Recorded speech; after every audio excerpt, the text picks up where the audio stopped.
सपगुण शांति शांति रेव शांति श्यामा शांति रे गणपतये नमो नमः श्री सिद्धिविनायक नमो नमः ओम गणपतये नमो नमः श्री सिद्धिविनायक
त्वं देहि देहि मे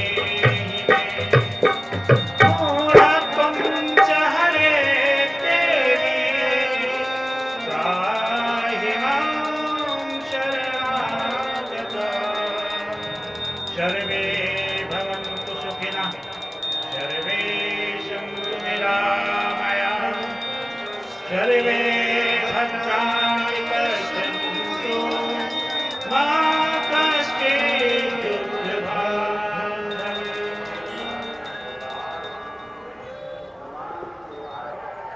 पिछले 2 दिनों में हमने ये जाना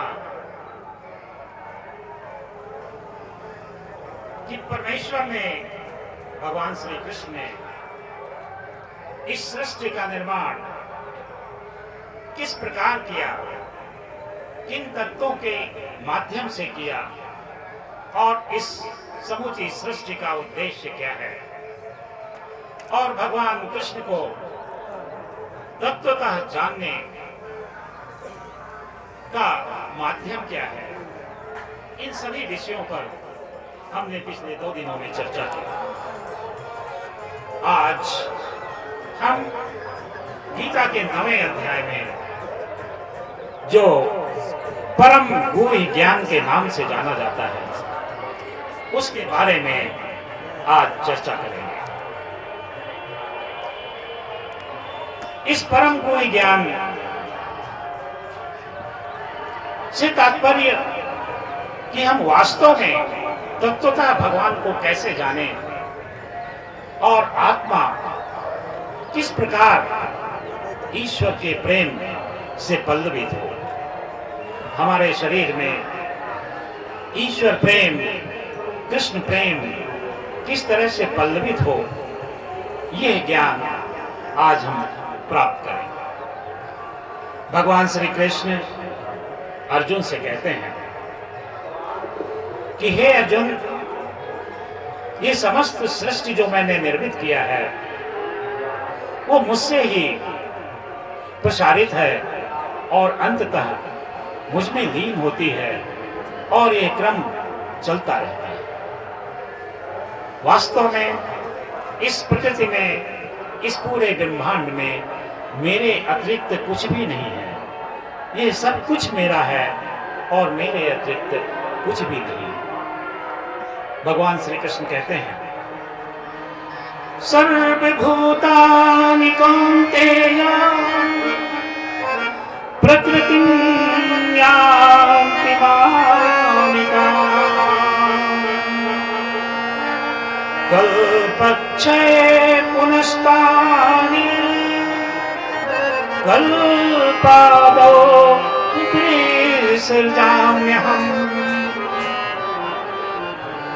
सर्वभूतानि कौन्तेय, हे अर्जुन, इस संसार के समस्त प्राणी और यह समस्त प्रकृति यान्ति मामिकाम, यान्ति माने प्रवेश करती है, मामिकाम यानी मुझ में।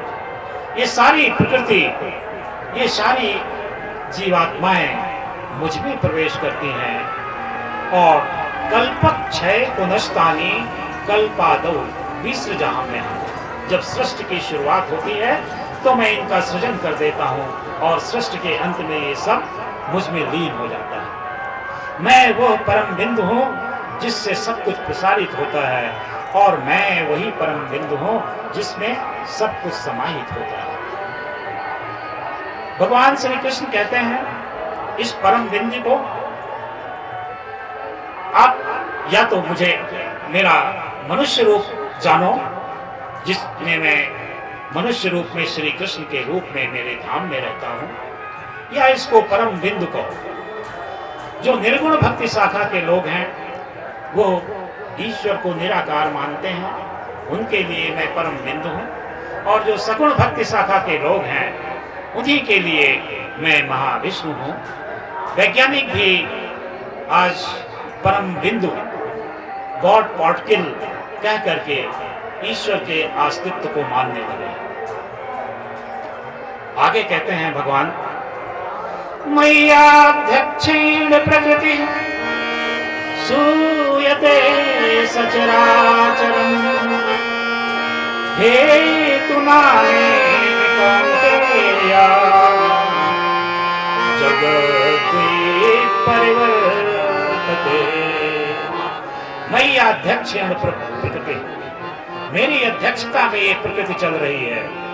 अहम बीज प्रदः पिता, मैं इस समस्त ब्रह्मांड का पिता हूं और मेरी अध्यक्षता में ही ये सारी प्रकृति संचालित है। जिन्हें ब्रह्मा विष्णु और महेश कहते हैं, ये मेरे ही प्रतिनिधि हैं। महाविष्णु के प्रतिनिधि हैं ब्रह्मा विष्णु और महेश, जो सृष्टि का संचालन करते हैं। समस्त देवता भी भगवान कृष्ण के प्रतिनिधि हैं। प्रकृति के समस्त देवता, जिन्हें हम जल देवता कह सकते हैं, वायु देवता कह सकते हैं, अग्नि देवता कह सकते हैं, आकाश देवता कह सकते हैं, ये प्रकृति के समस्त देवता भी भगवान कृष्ण के ही प्रतिनिधि हैं। तो हम देवताओं की पूजा करें तो भी समझिए कि हम भगवान कृष्ण की ही पूजा करते हैं। और जो मुख्य प्रतिनिधि ब्रह्मा विष्णु और महेश हैं, ये भी भगवान विष्णु भगवान कृष्ण के प्रतिनिधि के स्वरूप में इस प्रकृति का संचालन करते हैं। इस प्रकार से ये प्रकृति की व्यवस्था सुदृढ़ रूप से संचालित है। आगे भगवान कृष्ण अगले श्लोक में 9वें अध्याय के 11वें श्लोक में कहते हैं, अवजानन्ति मां मूढा मानुषीं तनुमाश्रितम् परम भावम जानन्तो मम भूतमहेश्वरम्। भगवान कहते हैं कि जब मैं मनुष्य रूप में अवतरित होता हूँ तो जो मूर्ख लोग होते हैं, मूढ़ मनुष्य होते हैं, वो विश्वास ही नहीं करते, अनेक प्रकार के तर्क करने लगते हैं कि मनुष्य रूप में कोई मनुष्य कैसे प्रकृति का संचालन कर सकता है, मनुष्य कैसे भगवान हो सकता है।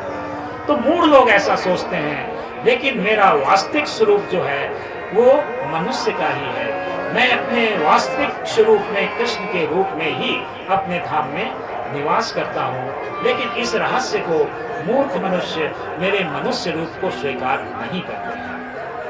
अवजानन्ति मां मूढा मानुषीं तनुराश्रितम् परम भावम जानन्तो, मेरे परम भाव को अवजानन्तो नहीं जानते हैं मूर्ख लोग।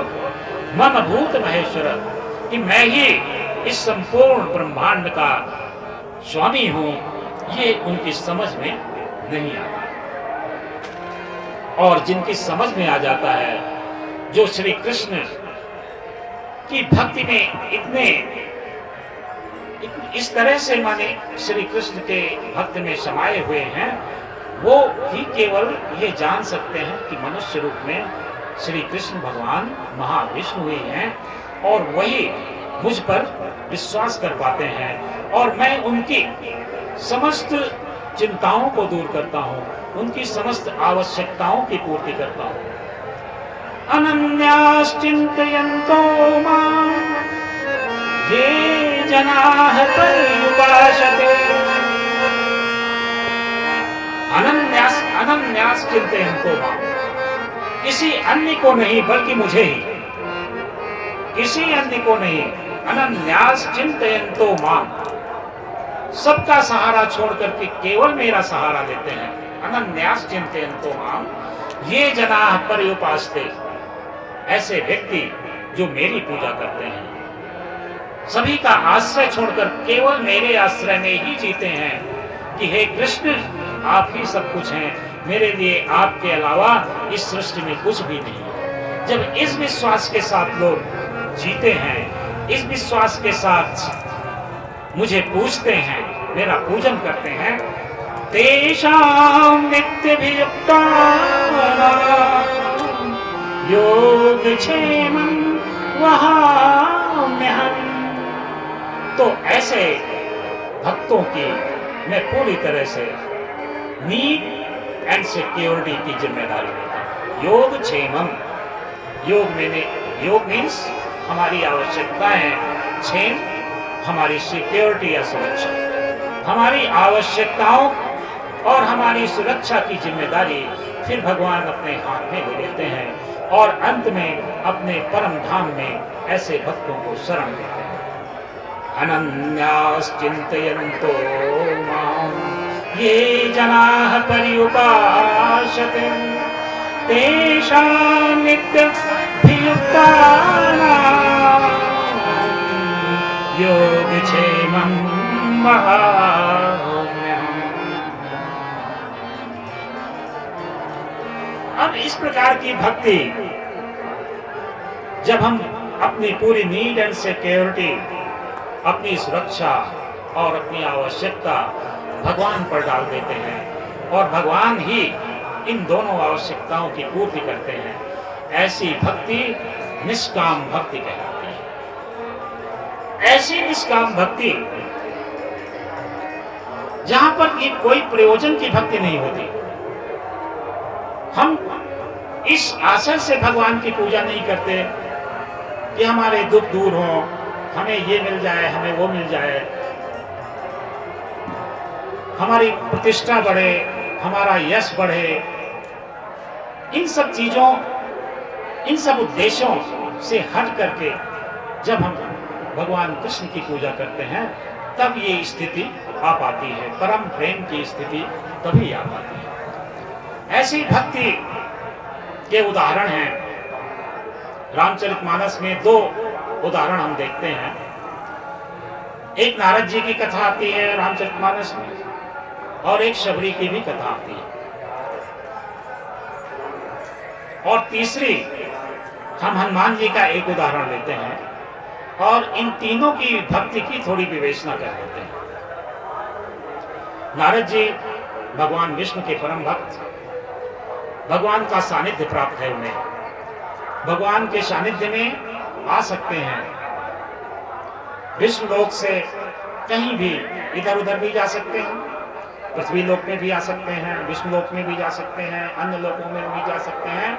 इतना सामर्थ्य नारद जी ने अर्जित कर लिया। वो देवर्षि हैं, देवताओं में ऋषि। ऋषि 3 प्रकार के होते हैं। एक पृथ्वी में ब्रह्मर्षि जो ब्राह्मण होते हैं और ईश्वरत्व को प्राप्त करने में रुचि रखते हैं, वे ब्रह्मर्षि कहलाते हैं। इसके बाद राजर्षि। राजर्षि वे लोग होते हैं जो राजा होते हैं, लेकिन राजा क्षत्रिय होते हुए भी ईश्वर प्रेम से लीन होते हैं, ईश्वर को जानने की चेष्टा करते हैं, उनको राजर्षि कहते हैं। और देवताओं में जो ऋषि होते हैं वो देवर्षि कहते हैं। तो नारद जी देवर्षि थे और उनमें ये सामर्थ्य था, उनको ये पात्रता मिली थी, वो विष्णु लोक में भी जा सकते हैं, शिवलोक में भी जा सकते हैं, सभी लोकों में जाने की उनमें सामर्थ्य थी। तो एक बार नारद जी घूमते घूमते पृथ्वी लोक में पहुंचे।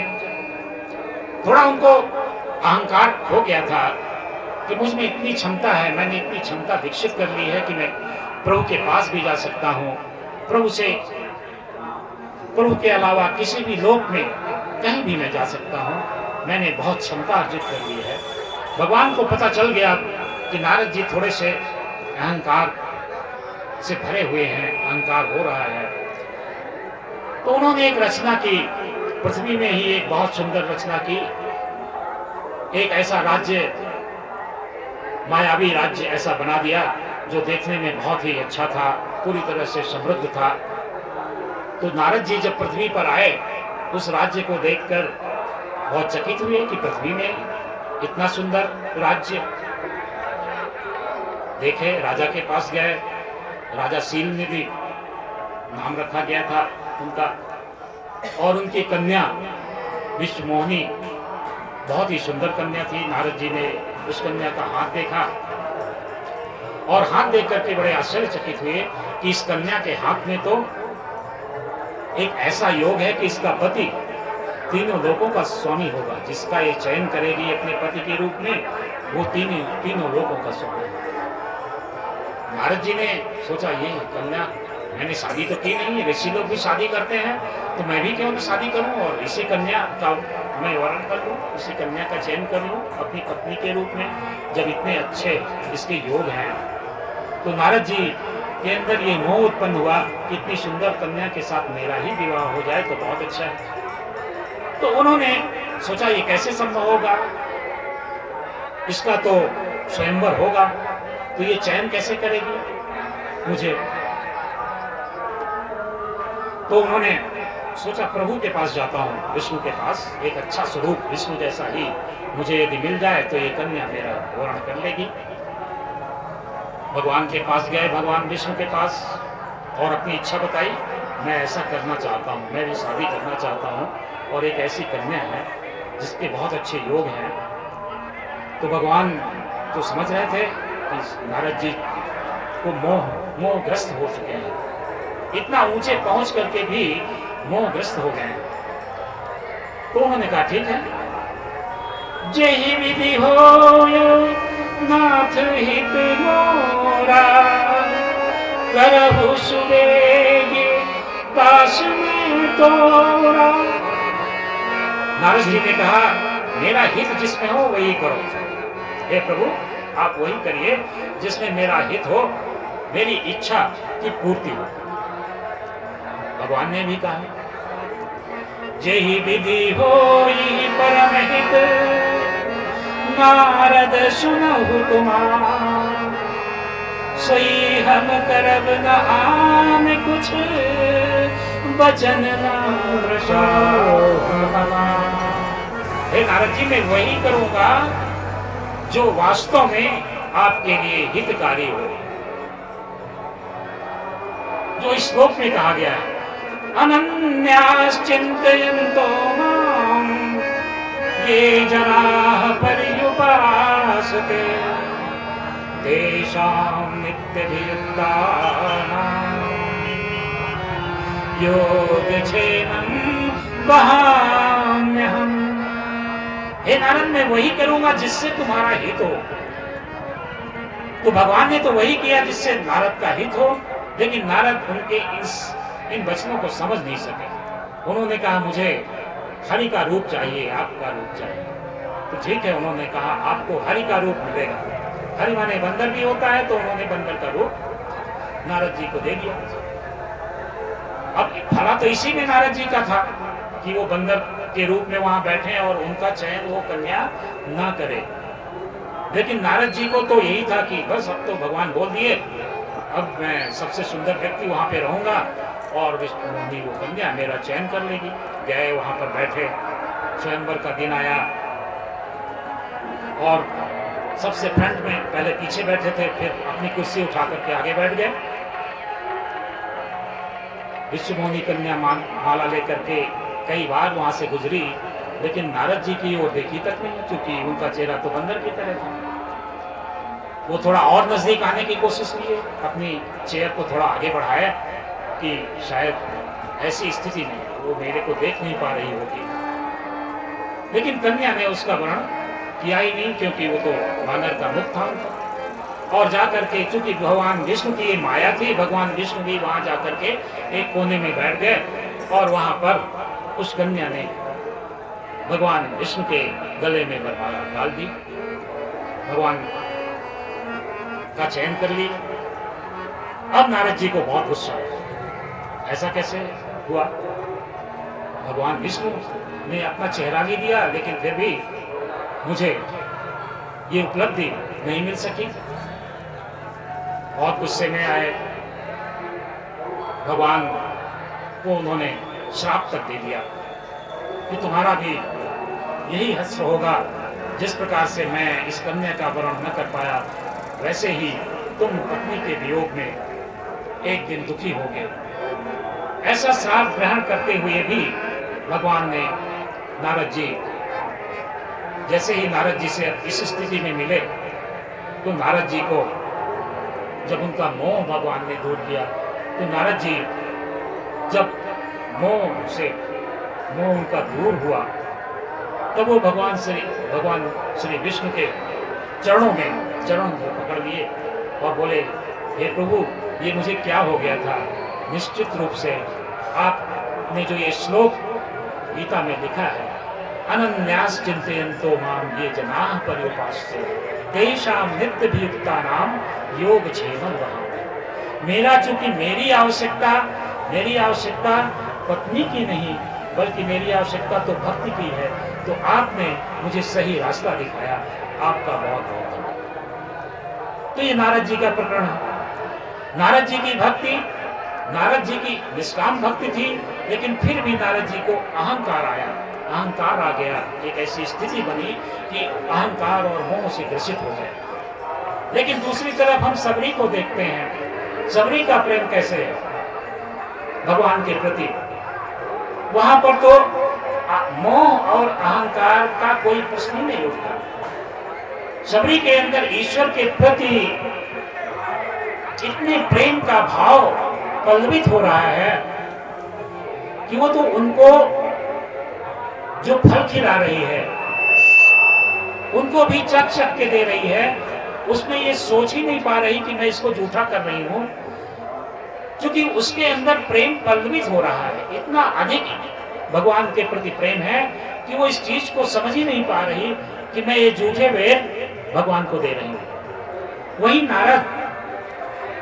नारद की भक्ति में हम देखते हैं कि कन्या के हाथ में योग है कि इसका पति तीनों लोगों का स्वामी होगा, लेकिन नारद ज्ञानी होते हुए भी ये नहीं समझ पा रहे हैं कि तीनों लोगों का स्वामी तो भगवान विष्णु ही है, तो मैं कैसे हो सकता हूं।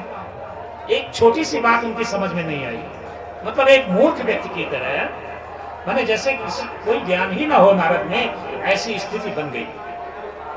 क्योंकि तीनों लोगों का स्वामी कोई आईएएस का पद तो है नहीं कि आज ये आईएएस ऑफिसर बन गया, यहाँ पे पदस्थ हो गया, फिर दूसरा ऑफिसर आकर के पदस्थ हो गया। वो तो निश्चित है कि तीनों लोगों के स्वामी तो भगवान विष्णु ही है। तो एक छोटी सी बात नारद के इतने ज्ञानी होते हुए भी एक छोटी सी बात समझ में ना आ सकी कि तीनों लोगों का स्वामी तो भगवान विष्णु ही है, तो मैं कैसे तीनों लोगों का स्वामी बन सकता हूँ। लेकिन सबरी का प्रेम देखिए, कितना निश्चल निष्कपट प्रेम कि वो झूठे बेर खिला रही है अपने अंदर, उसके अंदर इतना प्रेम पल्लवित हो रहा है कि वो झूठे बेर खिला करके भगवान की सेवा कर रही है, और उसको ये एहसास तक नहीं हुआ कि मैं झूठे बेर खिला रही हूं। तो यही तीसरे भक्त के रूप में अब हम हनुमान जी को लेते हैं। रामचरितमानस में हम पाते हैं कि लंका का युद्ध हो गया, रावण मारा गया, भगवान अयोध्या लौट करके आ गए, और अब उनके परम धाम में प्रस्थान होने का समय आ गया। तो हनुमान जी से वो कहते हैं कि हे हनुमान जी, अब मैं अपने परम धाम की तैयारी कर रहा हूं, आप भी मेरे साथ चलिए। तो हनुमान जी कहते हैं, हे भगवान, हे राम, क्या आपके धाम में आपकी कथा होती है? श्री राम ने कहा, नहीं, वहां तो कथा कुछ नहीं होती, मेरे सानिध्य में रहना। सभी पुण्यात्माएं, महान आत्माएं जो है मेरे सानिध्य में रहती हैं, और आपको इसकी पात्रता है, आप तो कितने महान हैं, तो आपको मेरे परम धाम की पात्रता है, आप मेरे साथ चलें। हनुमान जी ने मना किया, नहीं, मैं, क्योंकि वहां आपकी कथा नहीं होती, इसलिए मैं आपके साथ वहां नहीं जा सकता। मैं वहां रहूंगा जहां आपकी कथा निरंतर होती है। मुझे आप में उतना इंटरेस्ट नहीं है जितना आपकी कथा में है। तो ईश्वर को पाने में उतना इंटरेस्ट नहीं होना चाहिए जितना ईश्वर की भक्ति में। तो हनुमान जी इसीलिए कहते हैं कि कलयुग के देवता हैं। हनुमान जी यहाँ पर प्रत्यक्ष रूप में निवास करते हैं। वो परम धाम तक नहीं गए भगवान राम के, भगवान विष्णु के, बल्कि इसी पृथ्वी में इसीलिए वो रह गए कि वो भगवान की कथा सुन सके। तो प्रयास में जितना आनंद होता है उसको प्राप्त करने में उतना आनंद नहीं होता। कोई चीज को प्राप्त करने में उतना आनंद नहीं होता जितना उसको पाने के प्रयास में होता है। कि सत्संगति जो है वो इतनी श्रेष्ठ है कि प्रभु के परम धाम से भी अच्छी है। तात स्वर्ग अपवर्ग सुख धरिय तुलाई के तूल नताही सकल मिला जो सुख नो सत्संग। भगवान राम की, भगवान कृष्ण की कथाएं सुनने में जो आनंद है, गीता में जो आनंद है, कृष्ण के उपदेश में जो आनंद है, भागवत गीता में कृष्ण की लीला सुनने में जो आनंद है, रामचरितमानस में भगवान राम की लीलाएं सुनने में जो आनंद है, वो भगवान की प्राप्ति में भी वैसा नहीं है। ऐसा प्रमाण हनुमान जी देते हैं कि परम धाम की कोई आवश्यकता नहीं है। परम धाम से भी अधिक भगवान की भक्ति में रत रहने का जो आनंद है, वो परम धाम में भी नहीं। हो रामा राम रटते जटते